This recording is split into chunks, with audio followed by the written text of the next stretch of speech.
Hello అండి, welcome back to my channel. ఈరోజైతే మనం పిల్లల కోసం టమాటో పచ్చడి ఎలా చేసేయాలో చూసేద్దాం, ఓకేనా.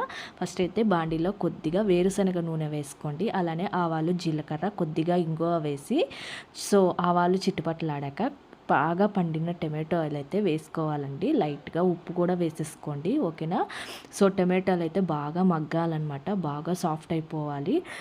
సాఫ్ట్ అయ్యాక మనం చింతపండు రసం అయితే వేసుకోవాలి. చాలా లైట్గా అయితే వేసుకోండి, ఎక్కువ పిల్లలు పులుపు ఇష్టపడారు కదా. చింతపండు రసం కూడా వేసాక ఒక 2 మినిట్స్ అయితే మనం మగ్గించుకోవాలి.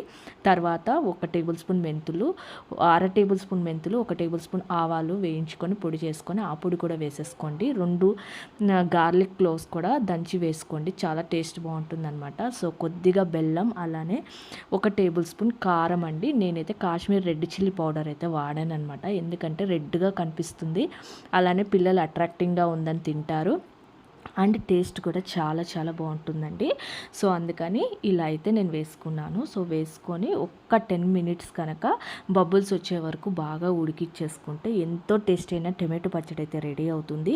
ఇది ఇడ్లీ, దోశ, పూరి, ఈవెన్ ఉప్మా చాలా బాగుంటుంది. అండ్ బ్రెడ్ మీద కూడా వాళ్ళకి కెచప్ ఇవ్వకుండా ఇలాంటివి ఇస్తే హెల్దీ అండి.